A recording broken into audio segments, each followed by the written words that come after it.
Hi everyone, I will be speaking English. I hope it's not a problem because actually one of the things that I figure out coming here to Ukraine is that almost everybody except game developers is not speaking English.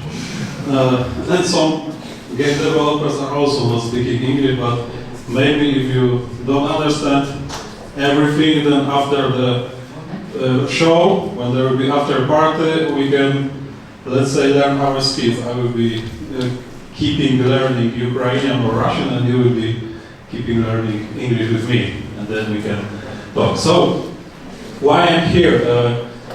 First of all, I really like to come to this place because we are doing projects on Ukraine. I will mention them later, and I also wanted to see, let's say, what's the community of game developers here in Odessa.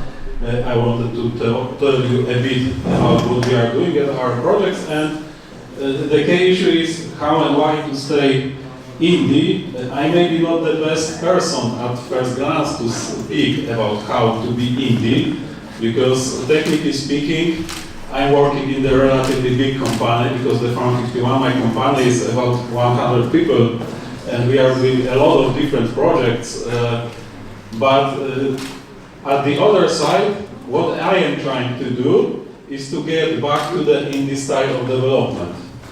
The last few years, I spent, let's say, trying how to make the games more indie style, both in terms of design and also in terms of running and managing the team. So I will share with you what I can find out. This is a random picture, because we are making a game about Chernobyl, so it just looked cool, and I put it here. Okay, my clicker is not working. Oh, it is working. So, about our company. The Farm 51 has been started 12 years ago, or even 13 years ago so far. And we have been mostly doing first-person shooters. We have been very small company. Actually, when we started company, we have been totally indie, because there was three of us. We didn't have money, we didn't have office, we didn't have anything. We were more like a garage company. We just wanted to make our own game in our own city, because in 2005 in Poland, the video game development market was much smaller than it's today on Ukraine. There was just few companies making games, and me and my friends didn't want to work in any of them, because we wanted to do some projects that were, let's say, more related to our expectation of what is our vision of making games. And we have started the company, and we have been working. First, our big project was NecroVisioN, then we have made that for Adventures and Painkiller Hell Damnation. And last year, we have released a project called Even, that I will describe a bit later. And we have also released virtual reality documentary called Chernobyl VR Project, which will be a bit important from the perspective of talking what is it to be indie or how to stay indie. And today, we are working on two projects, two big projects inside our company. First is World War III. It's first-person military online shooter that I will not talk much about, because this project was not fully and officially announced yet, even if many people know it exists. And I am working personally on the game called Chernobyl Catastrophe of Time so far, which tries to be very, let's say, polished, very sophisticated, and very good indie game. At least game done in the indie style.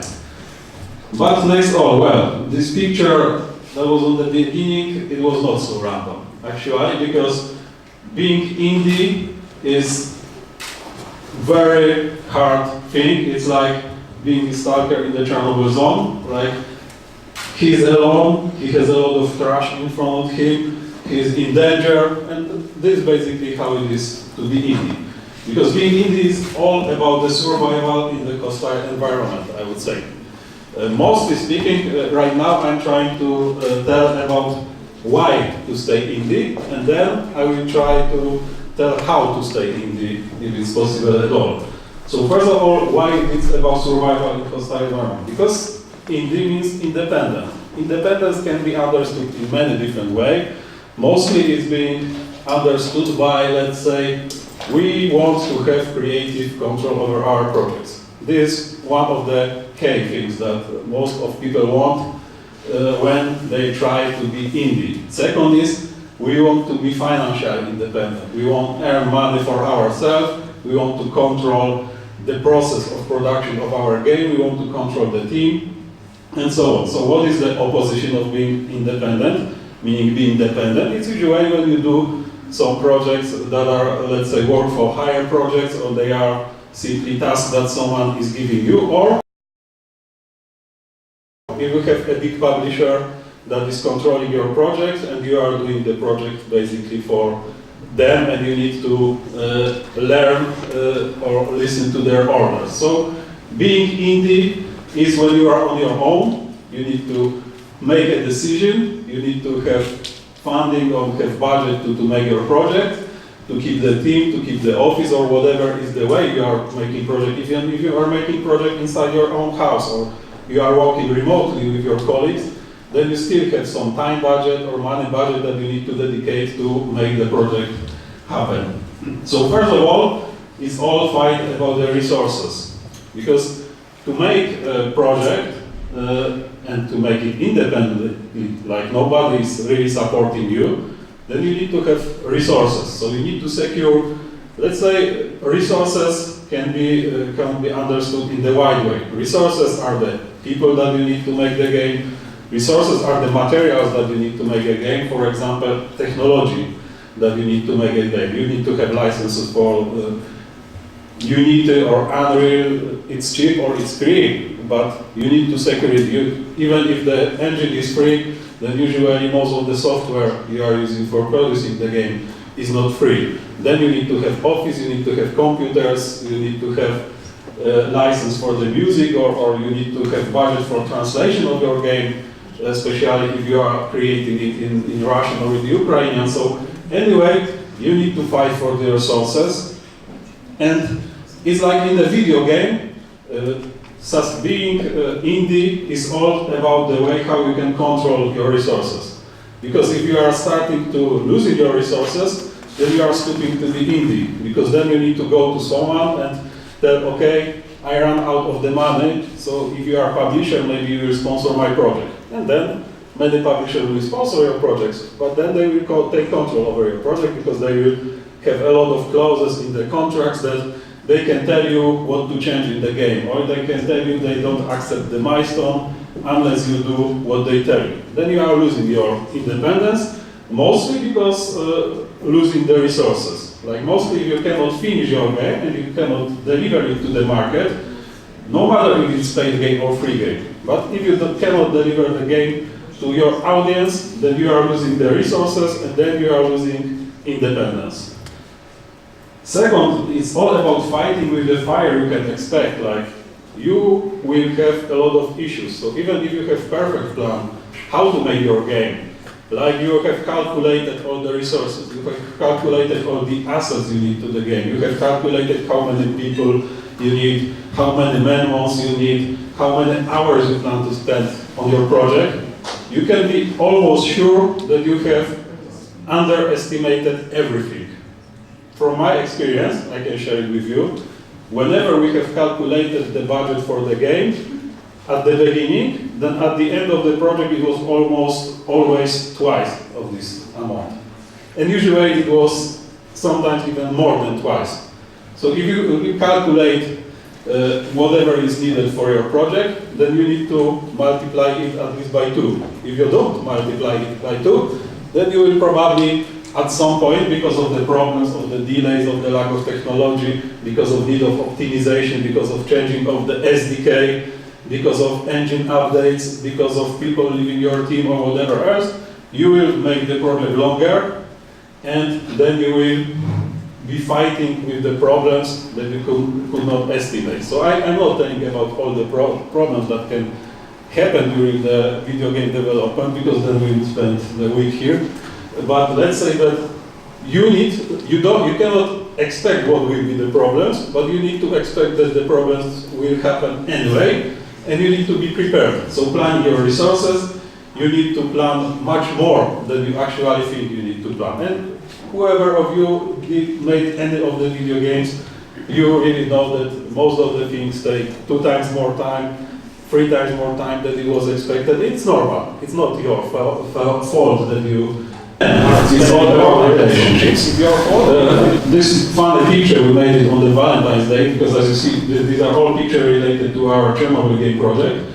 They are more like concept arts that we are making with help of the photography and bashing the photography. So here, actually, I was thinking what is the good illustration of the relationships at all. Because relationships is basically something what keep you and your team, or you, your team and your audience together. So it's not just always like a marriage, but it's like if you want to make a game, you need to create some kind of relationship. You cannot be separated from the world being indie developer, because finally you are giving your game to someone.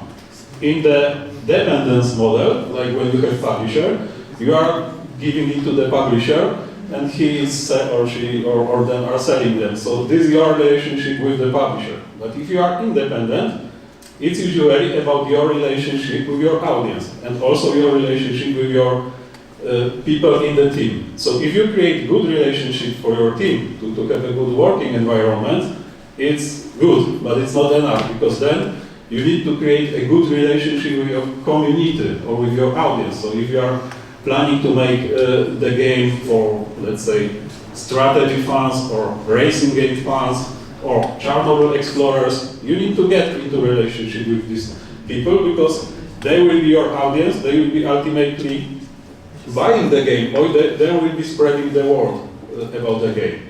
And if you don't want to play directly with the community, what is not smart move, but you can always hire the marketing agency, and the marketing agency can promote the game for yourself if you have enough money. But then it's about your relationship with the marketing agency, because marketing agencies are usually not understanding what you are doing, especially when you are doing indie game, and especially if the game is as crazy as most of the games that we have seen before, except the racing game, because racing game is very straightforward. So even not very good marketing guy could imagine what this game is all about, and could sell it. But for the rest of the games we have seen already, they have some complicated elements in their concepts, and these elements are not straightforwardly delivered, and marketing guys usually suck at, let's say, delivering it to the direct audience. So you need to have very good relationship if you are using any marketing support to bring it to your audience. But the best way today,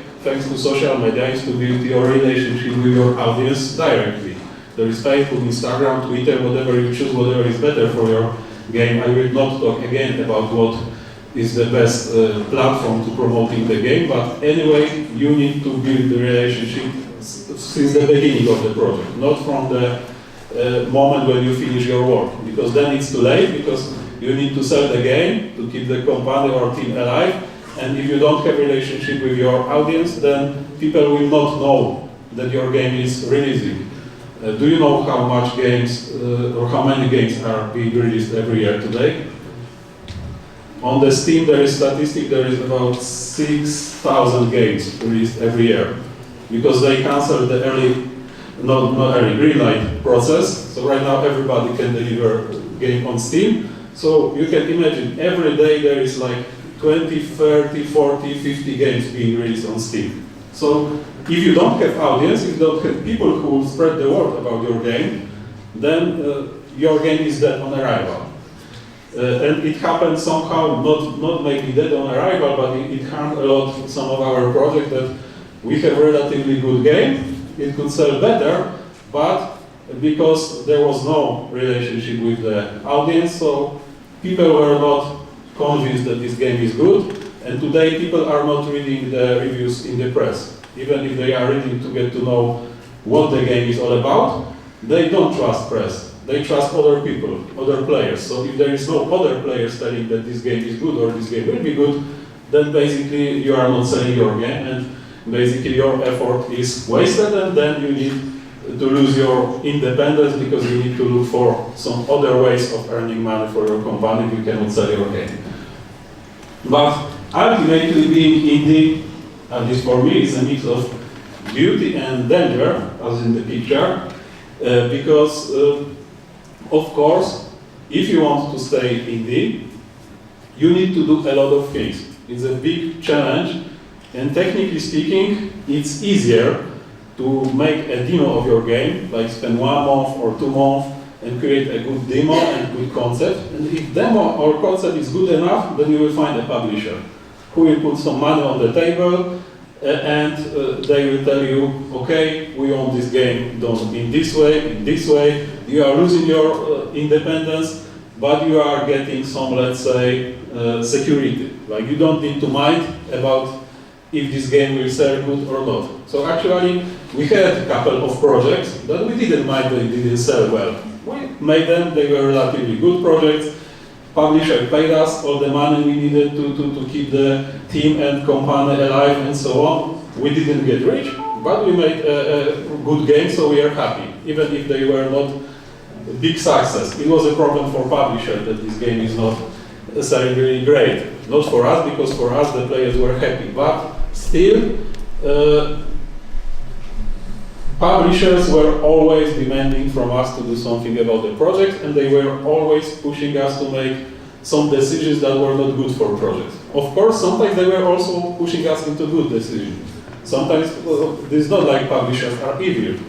It's simply like you need to have a good relationship with them, and anyway they are the stronger part of the relationship, so they can tell you, no, you need to do it this way. And if you start fighting with the publisher, then you are lost at the beginning. So you can go easily for publishing or distribution deals and secure your team and make a game in the way they want you to make the game. But if you want to have this beauty of making whatever you dream of, you just need to take care that you can handle all of this, like survive in the hostile environment, fight about the resources and get these resources, expect and resolve all the problems, and build all the relationship you may need to deliver the game.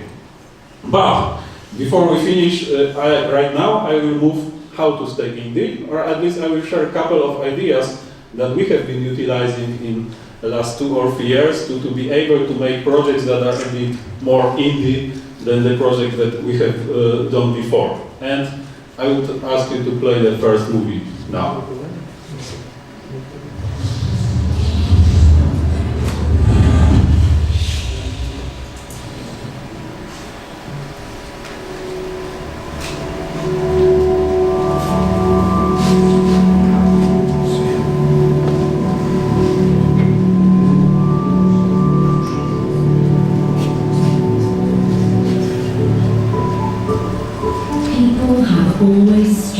To describe reality.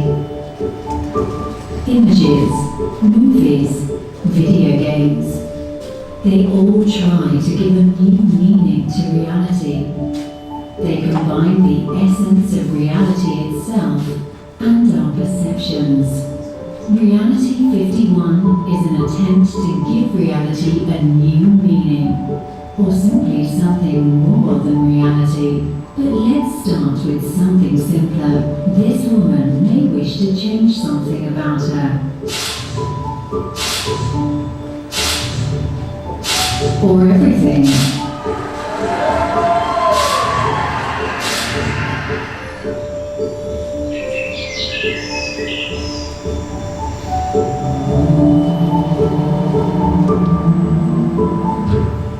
We could change all models in the world like that.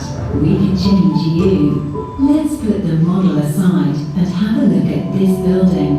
We can view it from all sides. Get inside.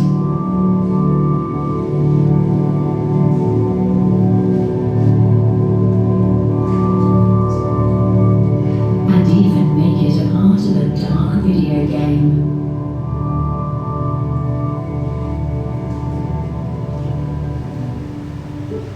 We could do the same with every building in the world, and you could enter it without leaving your chair, even thousands of miles away. But But photogrammetry and advanced 3D scanning are just tools. What really matters is to give reality a new meaning. Reality 51 is your door to virtual reality, or simply something more than reality. And when I say more than reality, I mean it.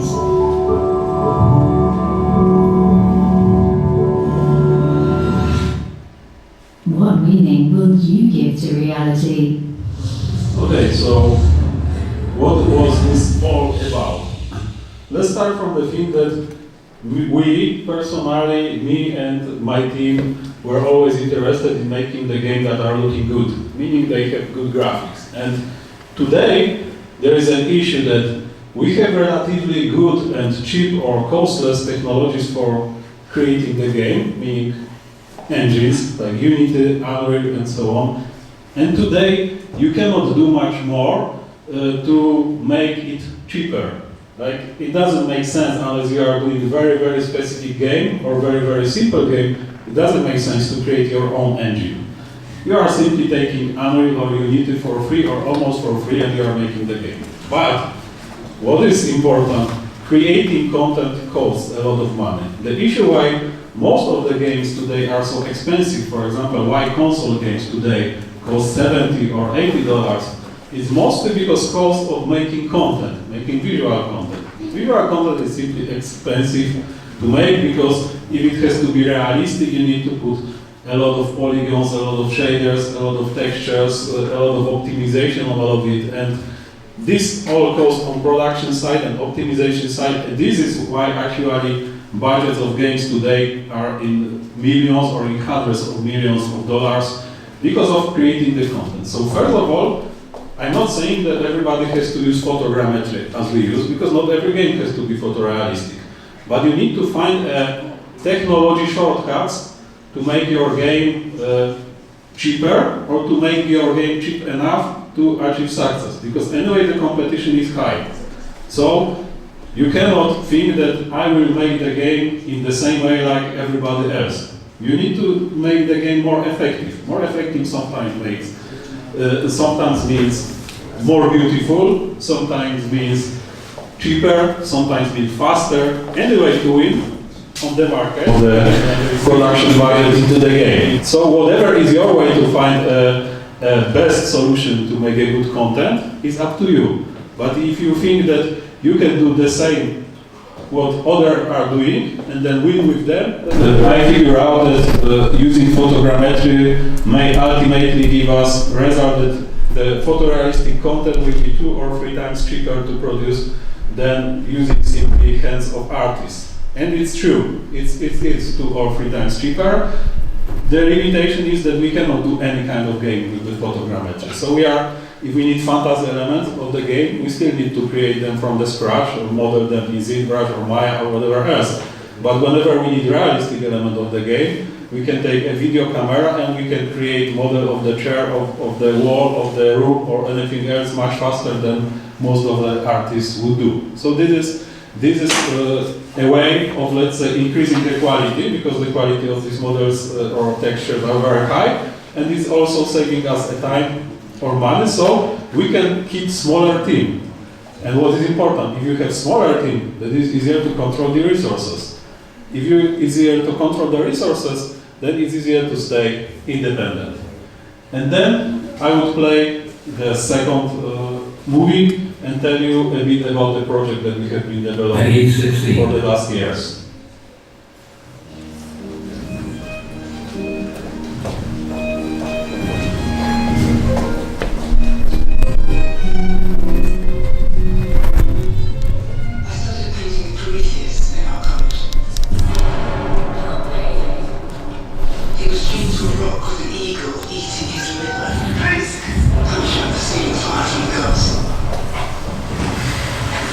Every night his liver would grow back, and every day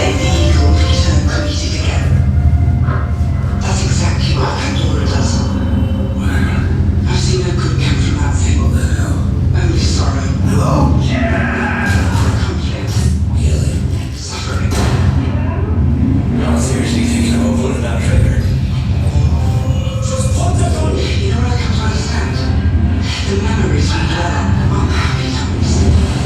We dwell on mistakes and regrets.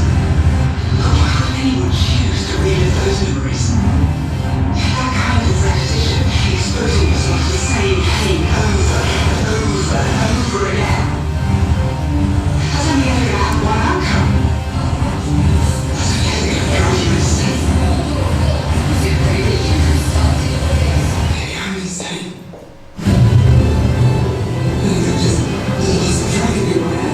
Questioning your sense of self, understanding what it is that defines you, it's all part of being human.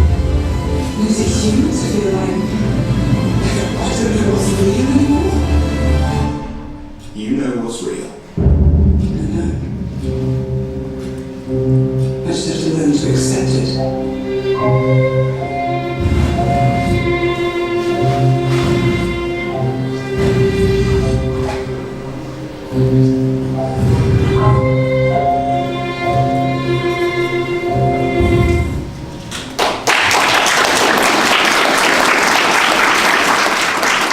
Thank you very much.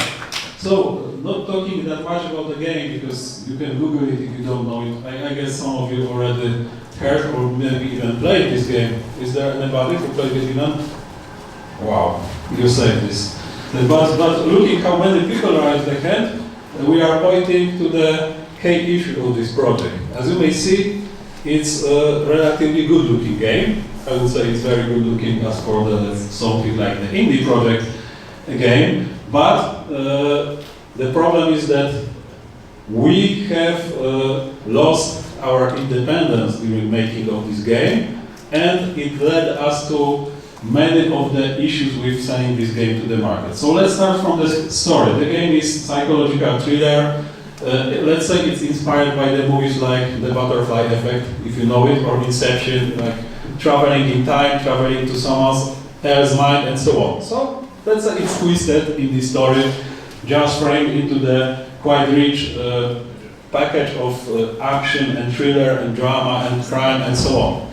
And that would be enough. The other things is to be found over internet or to play into the game. But the idea for this game was to make a super indie game. Like in 2014-15, when we have been starting working on this project, there were already good indie games, but our idea is we got a bit bigger team than typical indie team. We got quite good technology for making a good visual, so maybe let's start to make a super indie game, not something what is done by 5 people, but maybe something what is done by 25 or 35 people, because we had such a team at this moment to utilize, because we didn't want to let people go out, so we decided that we'll make not AAA, because AAA games were too demanding and we didn't have even chance to try to do it with this team we had, but to make something what is more than indie game. Today,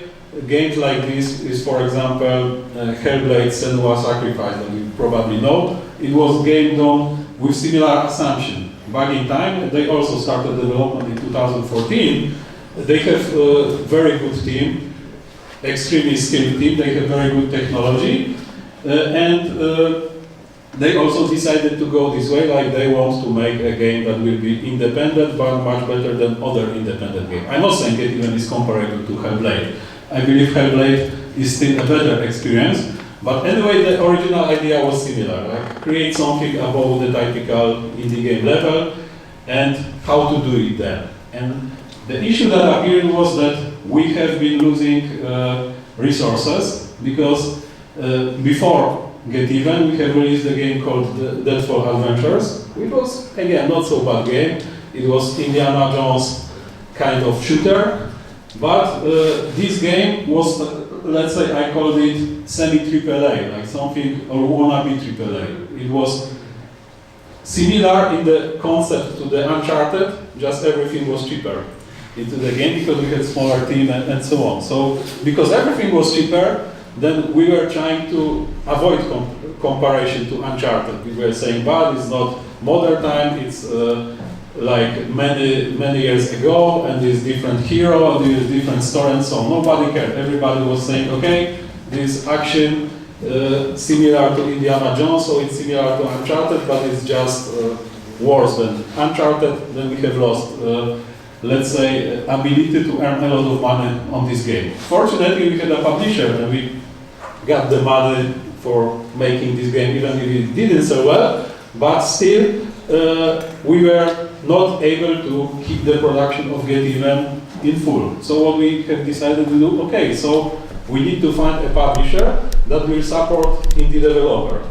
And we have made a very good looking demo and we have started meeting with different publishers.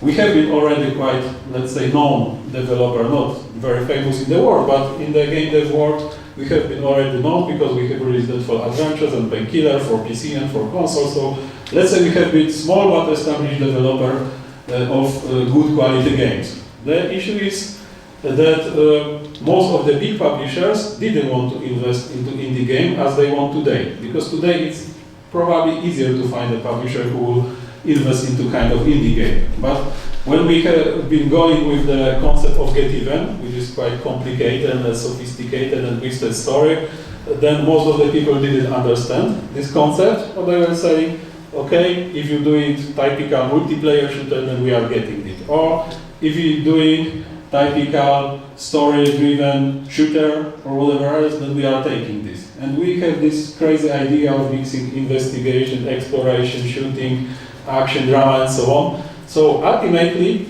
we have found very good publisher, which is Bandai Namco. This is one of the biggest publishing houses in the world, and they have division in Europe, which is strongly was interested in a kind, let's say, artistic project, something what is different from typical AAA publisher portfolio. So we have signed a contract with them, and we have been working with them on this project. It was actually quite good cooperation. I would say it was very good cooperation because they had skilled producers, they were providing us support on every needs that we had, like if we needed a good musician to compose the music, so they hired one of the best composers for the video games, Olivier de Rivière, the French guy, who was doing a beautiful soundtrack for Get Even. He was also directing audio. They hired the best studio in England, in UK, called Side UK. This is the studio that is recording voiceovers, so they recorded one of the, in my opinion, one of the best voiceovers for the video games ever done, because they have good director, they have good actors, and so on. So they spend a lot of money on it. So basically, for us, it was quite good, comfortable cooperation, because for us, the only thing that we needed to care was how to make a good game. But ultimately, it appeared that there was one thing that was missing in all this puzzle, and it was building relationship with the audience, what I mentioned before, because the marketing team of Bandai Namco was trying to promote this game in similar way like they are promoting the AAA title, like let's do the big marketing campaign, let's reveal some trailer, let's make boom, let's contact the press, and then the game is selling. But in case of indie game, it's not working. When we have been running the social media as developer, there were constantly people attaching to our Facebook, to my Twitter, and so on. When publishers started to promote it, then audience, the players, were not really trusting that this is someone who creates the game, and there was no communication with the community, so the community was very slowly decreasing, and at the end of the day, the game was released, the game received very positive feedback from the players who bought it and from the press. Like we have Metacritic about 75, and most of the reviews on Steam are positive, and we have also released this game on PS4 and Xbox One. But the issue is that most of the people never heard about this game, because it was not delivered to the players by the channels that they are most used to. And as mentioned today, people are not reading too much of the game magazines, and they are not reading that much of the game websites, the typical website. Most of the people are learning about new games from their friends. So because there was no community around the game, so this game didn't sell well. However, again, for us as the company, it was not such a big problem, because publisher paid for all of the expenses, they covered the cost of the development and ultimately we made a good game. So we could be happy from the result on the artistic side, we just were not that happy about the result of the marketing and sales side, because simply most of the people didn't buy this game or maybe even didn't hear about this game. But this is the issue that I mentioned, like when the Get Even was released, there was at the same day there was released about 30 other games. So even if this game was quite good, so there was 30 other titles and nobody is able to check every 30 titles that are releasing every day. So with the new project, we are trying to do a bit more other approach, and I will play next movie. I just ask you to not record this and not post it over the social media, not because it's so cool and secret, but we are using music there from YouTube, and you know, this is just concept movie, so we don't want them to be blamed that we have used the music that is not our own composed music.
Okay, so this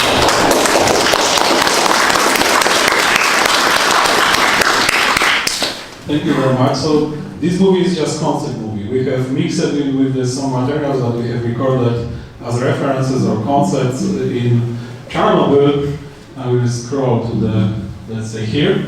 And what is not totally created into this movie, but what is important for, let's say, the way how we would like to be more independent with our creative control on the project this time, is that first of all, we are trying to make a clear message. Because when we were watching the movie about Get Even, that it's still, I don't know what this is all about. It's very hard to watch on Get Even and get to know what this project is all about. To simply identify this project somewhere.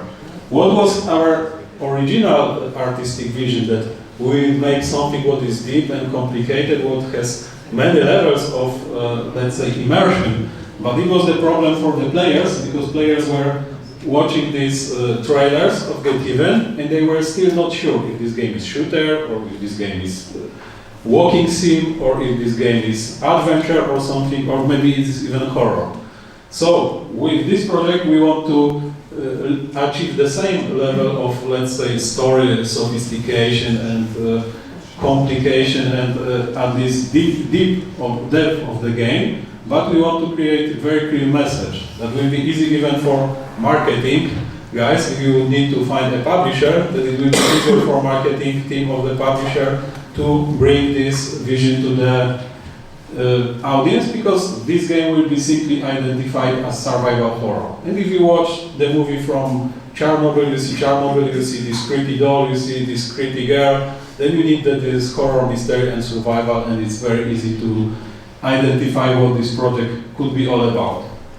The second thing is that what we want to keep to stay independent is that instead of looking for the publishers or looking for the distribution partners, because we still need money to make this project, we have decided to look to other places that are not so demanding in terms of creative control over the project as publishers are. So, first of all, we got the technology grant for the Polish National Center of Research and Development, and it's not like easy money to cover as the development costs, but part of the development costs are being covered by the fact that we are doing research and development of this 3D scanning, we are doing research and development of filming using the stereoscopic cameras, 360 cameras and so on.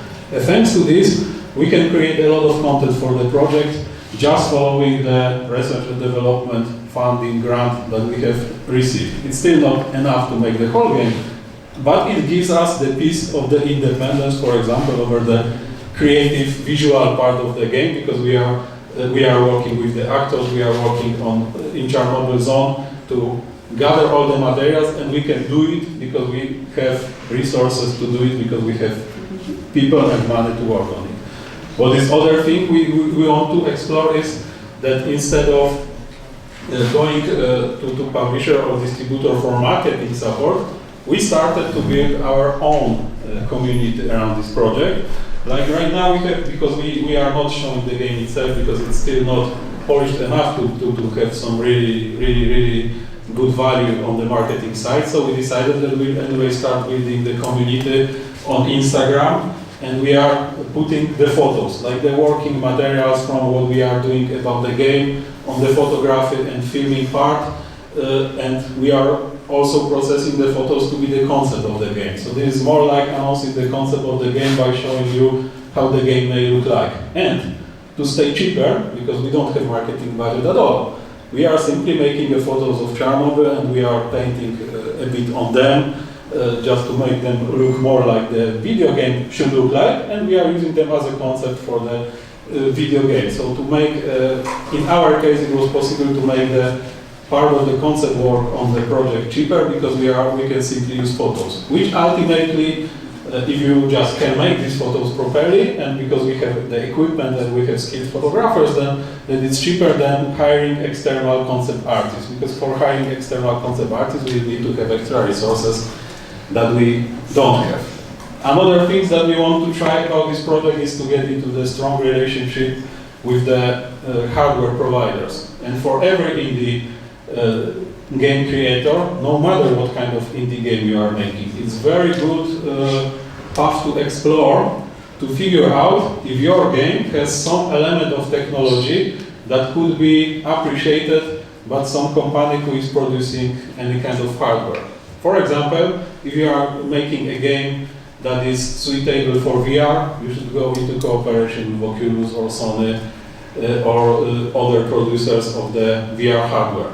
If you are making a game that is a racing game, for example, or action game, and it requires to use some sophisticated movements or controls, you can get into the cooperation with some mouse producer or some console manufacturer or some monitor producer or some laptop producer that would help you first to promote your game, but then to give you some, for example, equipment like laptop, like mouse, keyboards, whatever you can grab from them. It is lowering your demand for resources, and then it's a bit easier for you to make the game. But especially the marketing value of this support is really good, because if you get into cooperation with some company which is producing computers, monitors, mouse and so on, they will promote you, and then you don't need to spend your own money on promoting your post on social medias or somewhere else, or you will get better coverage. In our case, because this game will be quite technologically advanced, we want to get into the cooperation with some console producers, because they are looking for technologically advanced games. So in our case, we believe our advantage will be this technology advance, but if you have any design or social or other advance in your game, you can try to find partners that is not demanding the publishing rights. This is the most important thing, because the easiest way for the game developer is to go to the publisher, and it's not bad, but the publisher is always demanding some level of control over your project. But if you are going to cooperate with some hardware manufacturer, they usually don't want to have creative control over your project. They just need to be convinced that your project is good, and then they can give you some resources. But they usually don't give you the resources to cover all your development costs or your needs. But if you get something from one source, something from other source, and something you can do together, like promote the game by yourself on the social media, then you are basically gathering enough resources to build this project. And what I wanted to say at the end, you can follow us on Instagram or me personally on Twitter, because we don't have other social accounts for this project. But if you would like to see how we will be developing it, how we will be promoting it, and what will be the next steps in trying to stay indie, or maybe one day you will see that we needed to find a publisher and we are losing our independence again.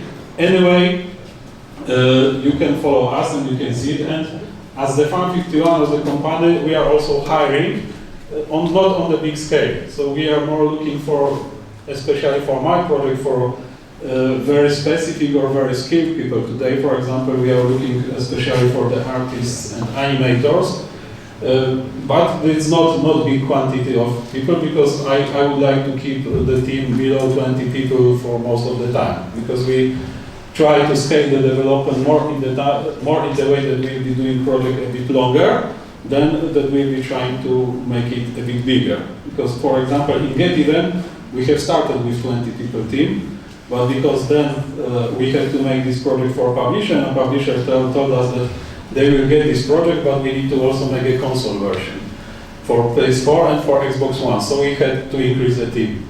Then they said, because they plan to release the game in boxes, not digitally, so we need to add more content. So we have increased the team again, and they were paying for everything. So for us, technically speaking, it was okay that from 20-something people, we have rise to 50-something people. It was just losing the indie spirit of working in the team, because when you are working with 50 people in the team, then you sometimes start to forget people's names, or you simply are not talking to some people for a week, because you don't have time to be in touch with all the team members in your team. And it was especially painful for me, because I like to socialize with people and I like to be close to what people are doing. But when we are 50 people something, then personally I was not doing anything for the project. I was just managing people who were managing the other people. And it was not the thing that I dreamed of when I came to the game development. So this time I decided that also for personal reasons, I will try to make the project that can be done in the smaller team. And of course, you need to adapt. That is very important. Even this new trailer that I showed you is proving that we are trying to adapt to the new environment of making a game, a new environment of marketing the game. So we are ready to adapt, and being indie, you need to be always ready to adapt. And it's better that at some point you will lose your independence a bit, and you will make this game finally happen, even if we have a publisher or investor, or simply with help of other developers. Even if you lose your creative control over the project, it's better to release the game than to not release it. Because if you release the game and it's good, then even if it's not exactly the game you wanted to create, it proves that you are a good developer, and the next project that you are going to make is probably be easier for you. It's easier to convince people that the next project will be better. If you don't release your game, then don't try to do another, again, the same and the same. If you fail at something in your game, you need to adapt, you need to think out what I should do better next time. And by better, I mean not just better game, because of course it's good to make every next better than the previous one, but what to do better on managing the resources, thinking about how to deliver this game to players, crafting the core experience of the game, designing it, planning the production, financing, organizing team, hiring people, or finding partner, because you are not always hiring people. Sometimes you need a good partner, somebody who is equal to you, and sometimes better to let somebody help you, like allow him or her to control the project in the same way like you are trying to control. Especially in the small team, it's important to listen to each other. Anyway, as mentioned, and just to track it down, you need to survive in the hostile environment, so you need to find out the resources, you need to secure the resources. If you don't have resources, then your project is going to fail. Then you need to expect the unexpected. You need to be sure that whatever you thought about your project is not true. It has to be different, it has to adapt, and you need to resolve the issues that will happen in the world. And then you need to fight about the relationship, because ultimately, even if the project is not very successful, if you are able to keep the relationship with the team, with your audience, with your publisher, or whoever is the important part of this relationship, then you are able to survive and make the next game. If you fail with your relationship with the team, then you will probably not make the next game better, or maybe you will not make it at all. And if you keep with all of this, then finally you may reach the state when you have both beauty and danger. So if you are able to take the risk of staying independent, then you can have also success, or let's say feeling of achieving something that is beautiful, whatever you mean. If beautiful is earning the money, you can earn money. If beautiful is making something artistic, then you can ultimately make something artistic. So thank you very much.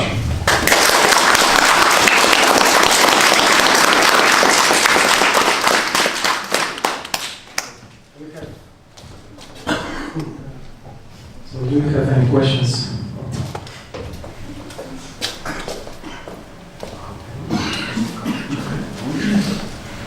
So first of all, thank you very much for the lecture. I think that it was the most big and informative lecture which I have ever heard since in February, but never mind. And I'm really excited with the things which are created in Poland by the Poland teams, like CD Projekt, Techland, what else, and including yours. I will follow your projects because they're exciting. And I have a few questions. I'm now interested in the technology of photogrammetry, and how much time does it take to create such photogrammetry of all the environment which have you shown in your demo? Maybe the second question. And second question. How do you see the nearby future? Not very clean, but very good looking high density mesh with texture. After you calculate it, but calculation is almost automatic.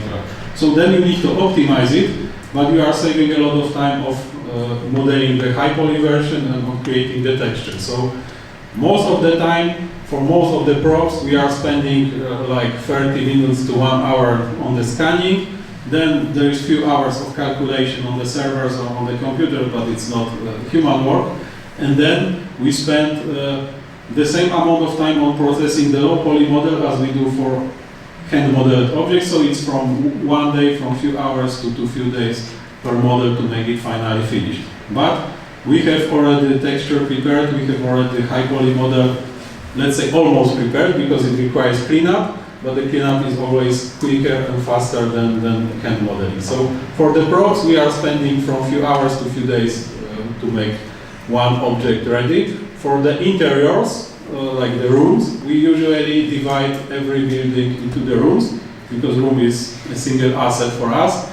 And for the corridors and stairs and so on, we are scanning the modules, we are scanning the parts of them, and then we are trying to make a modular connection between them. But for the rooms, we usually spend 1 or 2 hours on scanning, and then we spend around 3, 4, 5 days on optimization and processing the low poly mesh. So usually we calculate 1 week of man work for one room. But these rooms are already looking extremely good. They have very detailed texture. They have very well crafted mesh. So the quality of this is much higher than any artist could create in 1 week. It's virtually impossible to create such detailed model in this time. So we have basically assumed that for the quality we are looking for, we need like 5 days to create one room. For the characters, it depends, because some of the characters are animated, and some of them are displayed as a stills. So for the still character, we are treating it as a prop, meaning it's very quick scanning, then it takes us few hours, maximum few days to process. And for animated characters, again, we are getting high poly mesh and texture that need to be processed. And then, and it took not much time, but then we are processing, doing low poly model and animating this as for every animated character, which usually takes weeks. Not days, but weeks, but it's typical if you want to have realistic character animation, that it usually takes weeks than days. And for the big structures, like the building, like the elevations of the buildings, like the mountains, like the big terrain parts, it's all custom. It's not possible to judge how much time something will take, because it all depends on the complexity of the element. For example, if there is a flat floor or flat square, then there is usually enough to take few of the pictures and then combine them into the program and generate the mesh and optimize it very quickly, and it can be very big object. It's created in very short time. But sometimes, especially in Chernobyl, we got issues with the foliage, because many buildings are being covered by the foliage, and then we cannot scan them with all the sites. So usually we have scanned only 1 or 2 or 3 sites of every building. There is almost no building that we could have scanned from all around. So then, for example, we are copying one side of the building to the other side of the building. Sometimes we are reconstructing it by hand. It all depends on the building. So that's about the photogrammetry. Is enough? But can I just take my camera, for example, and start shooting the photos of the area? And would be it enough for the photometry, or I should take a few persons, few cameras? It's just if you take ordinary camera, if you don't know anything about technique of making game photos for photogrammetry inside the game, the model will not be very high quality, and you will have a lot of cleanup. But technically speaking, it's enough to take this camera, take a lot of photo, process it with the software like IGDO Photoscan or something else. It's just like if you do it for the first time and you have no knowledge how much photos, for example, you need to make for the room of this size. And if you don't know that the specular surfaces, like for example the glass here, is not supposed to be normally scanned, then you will spend a lot of time on the processing this, or you will get the low quality mesh or low quality textures. So there is a lot of tricks that you can find, actually a lot of materials over YouTube or over the tutorials in the internet, how to make a proper photogrammetry. When we have been starting like 3 or 4 years ago, there was almost nobody in the world doing it on such a scale like we do. But today, there's a lot of people, both AAA developers and indie studios who are utilizing the photogrammetry, and there is fortunately a lot of materials how to work with this. So if you believe you need photorealistic content, this is very important. If you believe you will need photorealistic content and you have access to the objects that you need to scan, but it's not easy, because for example, it's not easy to work all the day in Chernobyl, and for example, there is no internet connection, no electricity, there are safety protocols like you cannot stay in the zone more than certain amount of hours. So talking about logistics, it can be complicated, and you need to consider this if you plan to do photogrammetry. But besides of this, it can give you a big advantage on the quality or on the time of production. And your second question was about developing the Ukrainian video games market. So I would like not to be a prophet on this, because I have no idea where it will be soon. But if you would compare it to what happened on the Polish market, because I believe today Ukrainian market is quite similar to what was in the Poland 10 years ago, maybe a bit more. When I started working in my own company, because before I was working in other companies, but when I started working in my own company, I believe it was quite similar situation in Poland, looking at the scale of the market, looking at the skills of the people. So the key issue was actually not lack of the talented artists, programmers, musicians, or even designers. The key issue was that most of these people had no idea how to organize business, how to manage projects, and how to sell it. And today, this issue may be even bigger, because today, thanks to technologies, and thanks to access to the assets, to the tutorials and everything else, it's easier to make games than it was 10 years ago. And this is why there is so many games. This is why we have 6,000 games of the Steam every year, because it's relatively easy to make a game. Of course, most, like 90% of these games are shitty. And that's the issue, that it's easy to make a game, but it's hard to convince people that the game is good, and it's hard to ultimately make it very good, because the game that was good 10 years ago, today would not sell at all. And it's not like today it's much easier to make a good game. Today it's easier to take technology, put assets inside, start designing something, it's easier. The process is easier, but the business is much harder. So what I try to mention here, to control your resources, to control your marketing, to control your vision of the project, to make it appealing to your audience, and to convince your audience that your game is really good. This is the hardest part. So I could only suggest that most of you would try the same amount of time spent not just on making the game, but at least at the beginning of making the game, to realize how to reach your audience, how to make this game appealing to your audience, because otherwise this game will be lost in the limbo. And I believe, looking at how this is developing in Ukraine, that if you will be just able, I mean by you, I mean most of Ukrainians, you will be just able to communicate with the other, especially indie developers, because you will not learn a lot from the big publishers or big developers, because if you are not comparable to them, then you cannot use much of their experience. But there is a lot of indie teams, successful indie teams all around the world, including Poland, Germany, UK, and so on, and even inside the Ukraine there is few. So if you will be just able to utilize the experience, if you will be organizing the events, if you will be sharing knowledge, if you will be developing your business in the smart way, then also the games will be better and also the market will grow. But personally, I don't mind if on Ukraine there will be a huge companies like Ubisoft or Crytek. There is studio of Crytek in Kiev, but I mean the origin companies, because for me these companies are not very interesting, and most of the projects they are doing, they are not very interesting. I believe there is enough of good big games. Like every year we got Assassin's Creed, every 2 years we have Call of Duty or Battlefield and so on. And I believe the market for AAA games is already full. I don't need much more of such a games. I know they will be releasing no matter what, because they are selling, but I believe there is a lot to be done inside so-called indie market, because there is still room to bring new ideas, to create something unique and to stand out of the crowd. And if somebody of you will be able to first stand out of the crowd with the idea, but then to execute it, like make this game happen, maybe deliver it to the people, make people understand what they are buying and spread the word about the game itself, then there will be more of successes, and if there will be successes, then there will be growth of the market in the direction you may expect it to be. Okay, thank you, Wojciech.